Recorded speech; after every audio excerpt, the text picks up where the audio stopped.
in the establishment of the new covenant. The promises which were given to those under the old are realized in the new.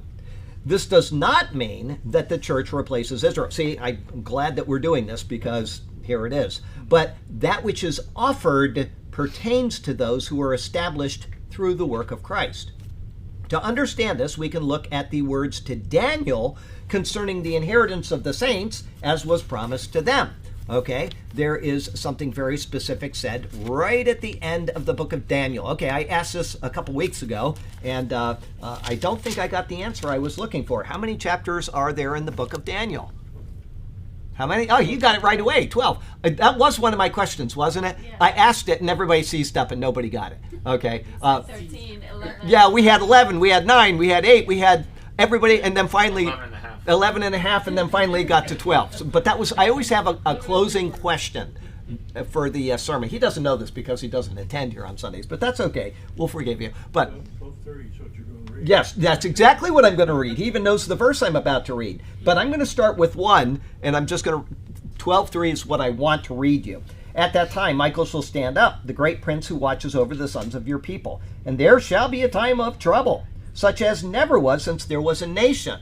Even to that time, and at that time your people shall be delivered, everyone who is found written in the book. Now, this takes care of something that somebody that does another prophecy update. I love the guy, but he's wrong in his theology about the rapture and the timing of the rapture and who Matthew 24 is addressed to.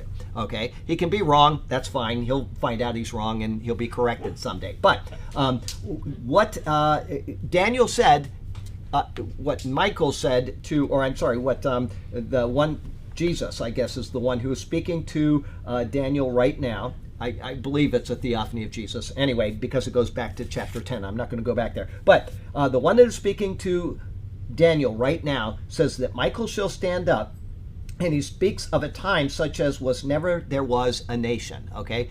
Where else is that recorded in the New Testament? Who speaks that?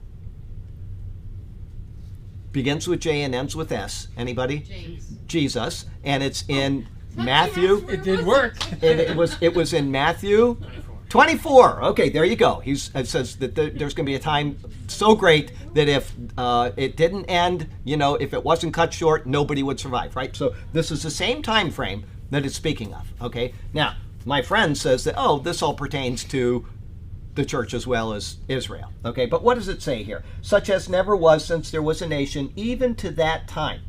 And at that time, your people. Who is he speaking to? He's speaking to Israel. He's speaking to the Jewish people.